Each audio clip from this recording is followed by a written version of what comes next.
And welcome back to Flexible Games, where we are playing Parkitect.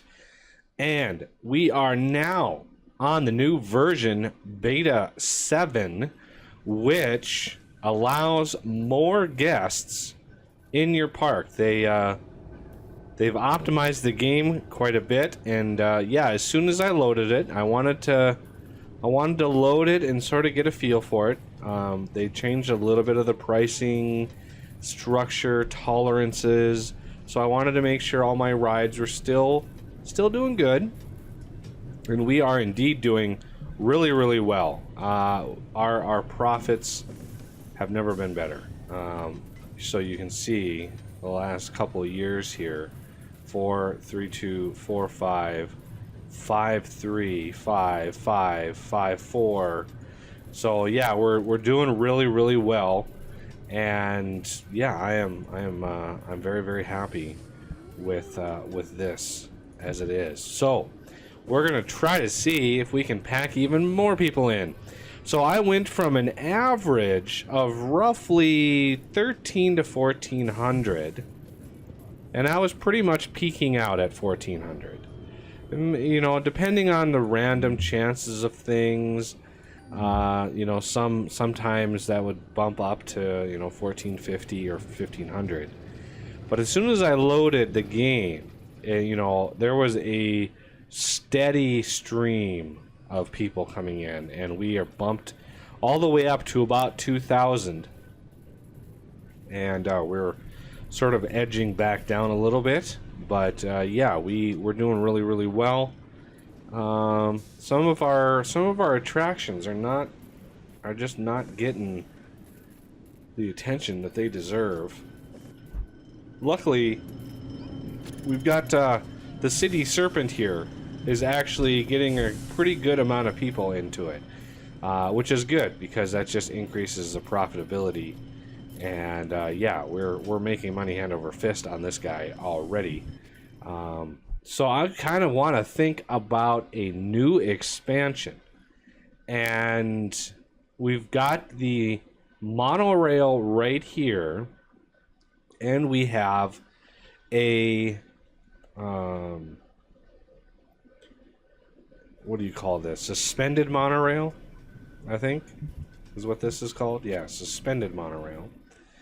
And I'd like to use the monorail to bring more people into the, you know, deeper into the park, or, you know, go all out and just build a different one right at the beginning here, or, you know, somewhere in here. The suspended monorail, that's going to be a little tricky. I kind of built this off. I should have built this platform to be sideways like this, and that would have allowed me to create a loop of monorail around rather than have it this way. So I might have to redesign that. We'll see. We've got a lot of land. I can't zoom out anymore, but we've got a lot of land to work with here, so I kind of want to see what we can do.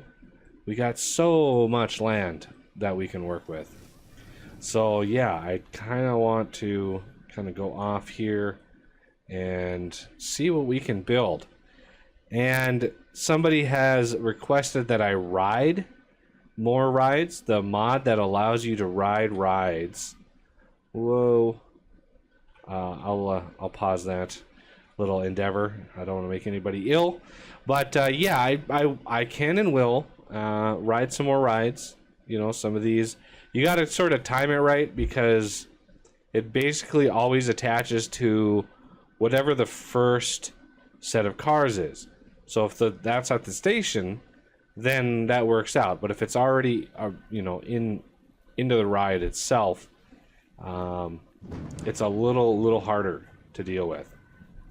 Okay, well, we have a thunderstorm here, which usually means more people. I've discovered that the rain there's a certain effect the rain has on your guests. For one, they don't obviously queue for a lot of rides.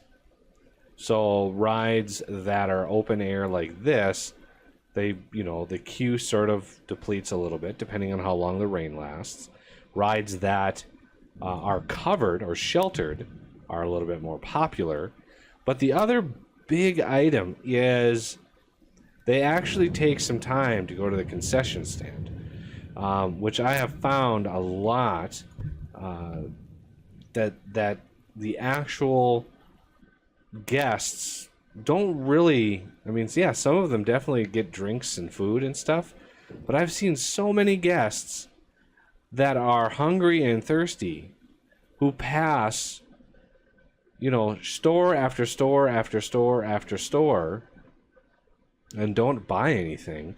But when it rains, I've discovered that you get a massive number of people going into the shops, which is good because that just keeps them around longer.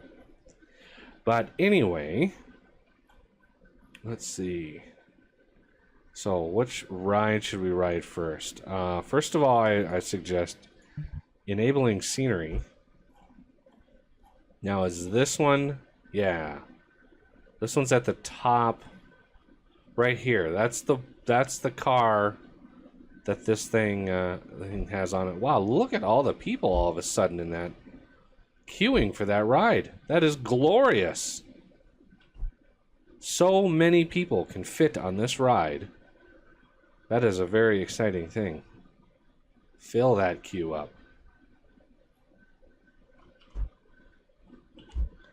Awesome. And this good old ride, I don't even remember building this, Cloud Chaser. Some people also have commented on the sign that I had at the beginning. So this sign right here was, when I was first building it, was a restricted sign. But I changed that over after I finished it out.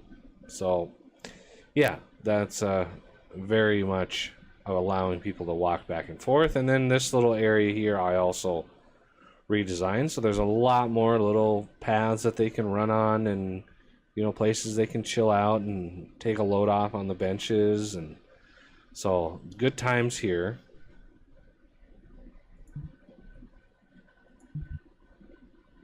All right, so expansion time. First off, I would like, since we've got some money, I don't want to go too far away, but let's place some rides first, and that'll really dictate where we place everything else. So coasters, there are 5 new coasters that they added as default. These are the winners. I'm pretty sure the Valley of Fire was one of them. Space Trainer might have been one because I've doubled that up. Deep Jungle, I think, is one. The Black Dromedary is another. Temple's Curse might be one too.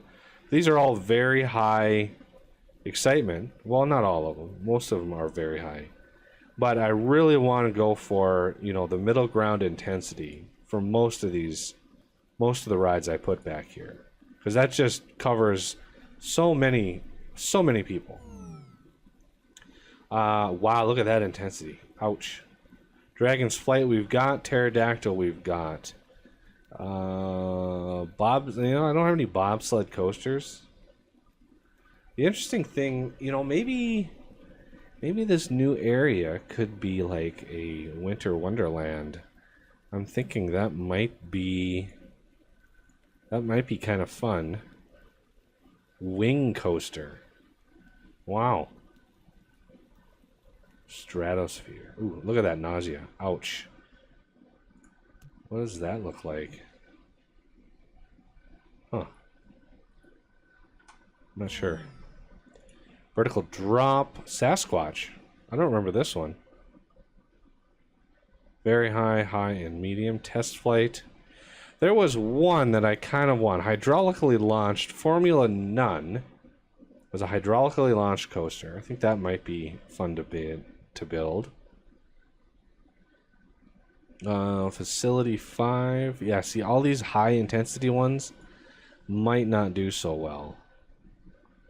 Excitement high, very low, very low, very low.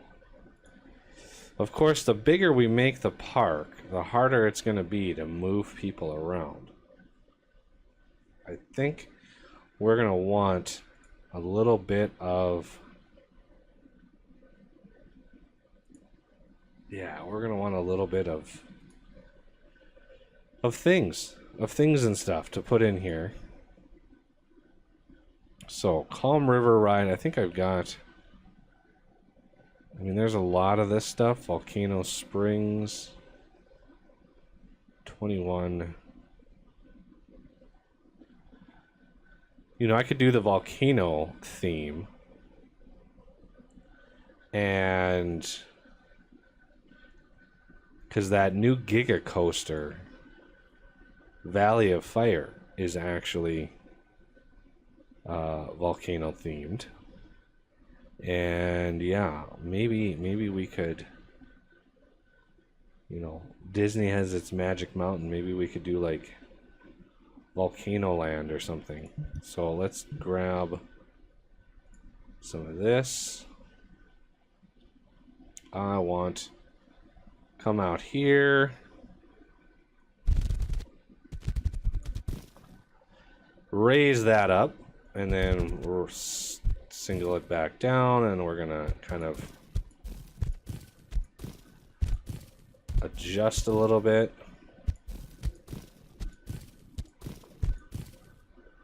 Make it a little less obvious that this was a man-made structure.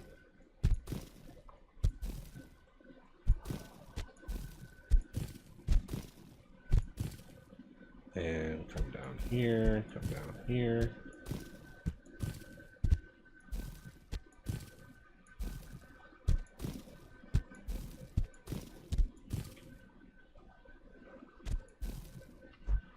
Okay.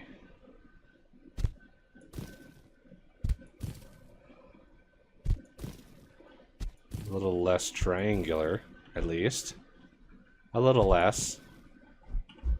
Let's go over here, cut that one down. And then we can paint terrain. What is that? Oh, wow, you can... Wow. So, I guess...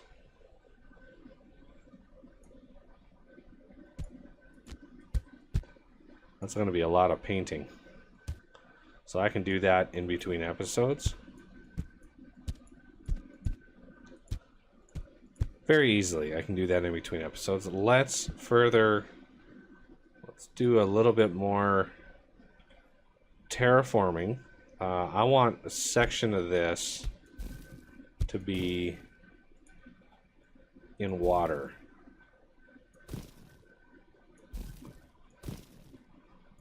Make it look like an island volcano.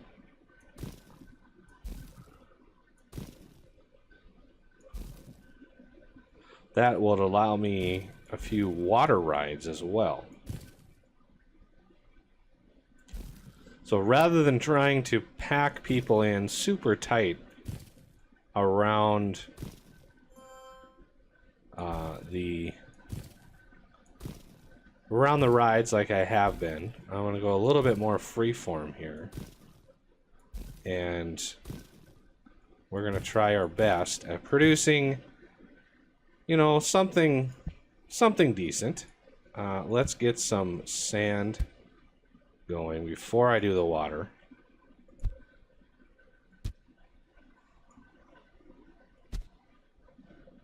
Actually, you know what? I want the shoreline to have it too, of course. And let's see. That, and that.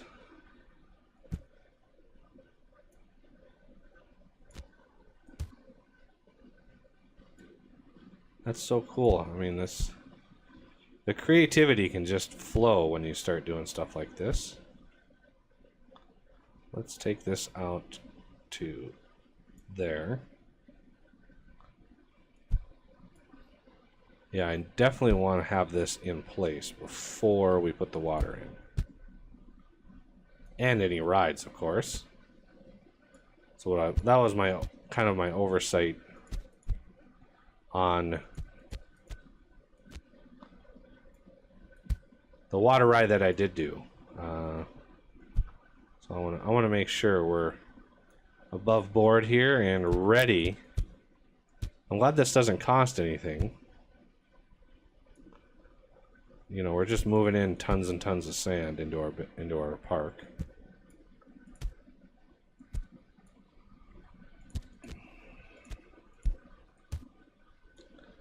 So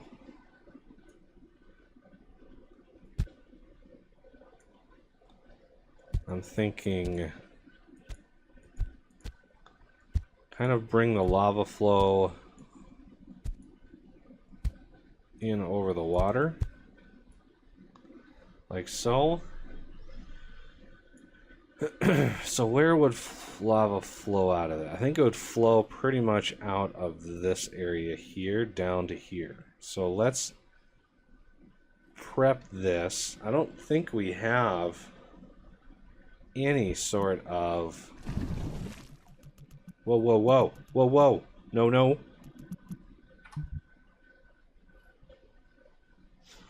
Yeah, I don't think we have any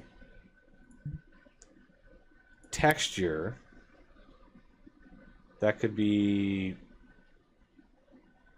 lava. I kind of am curious of what they use to make the red lava looking stuff. So, whoa, whoa. I don't want the...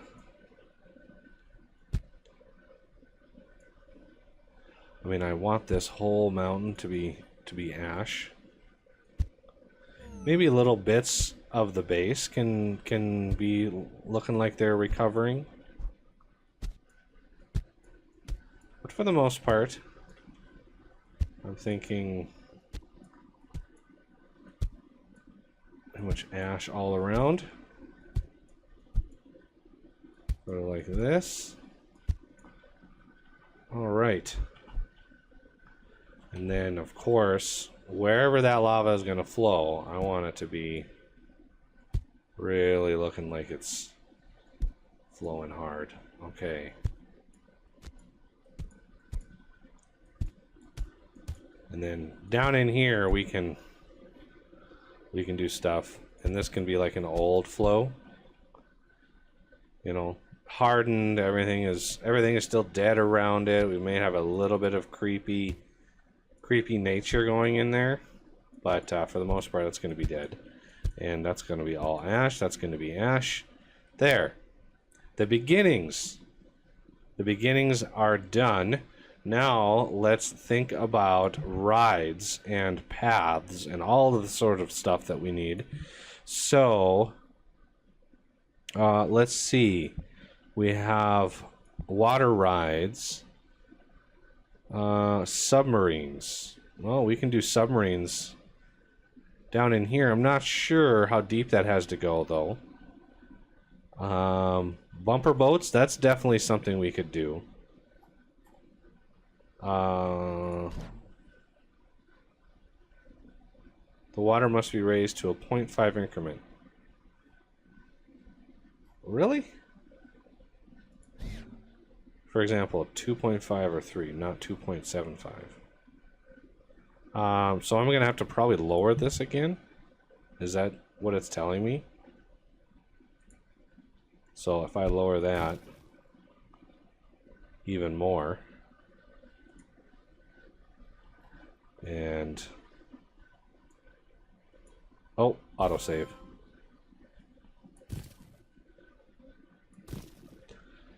So take this out, take this up. I don't want to infringe on my shoreline that I've got already carved out. But a little deeper water, I might be able to get one of those submarine rides in here as well. So we're going to take this up like that, and then, of course, where the lava is flowing, that is going to be a little deeper.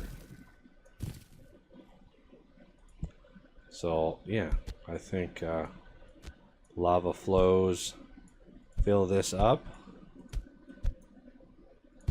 like that. Now I should be able to do like bumper boats and stuff. I'm hoping. So, bumper boats. Still can't do bumper boats. Why can't I put this in here? The water must be raised. Okay, let's go to water.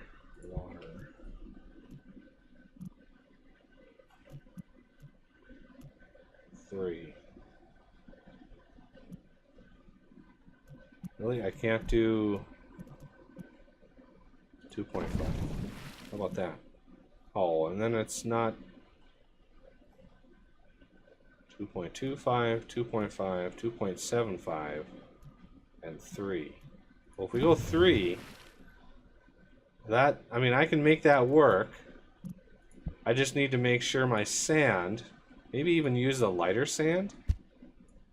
Ooh, yeah, I think that might look good. It's more beach sandy. And this is just, you know, part of making a park. I didn't, you know, I could have skipped this whole process. But, you know, this is part and partial making a park, and I wanted to show the creative side of things.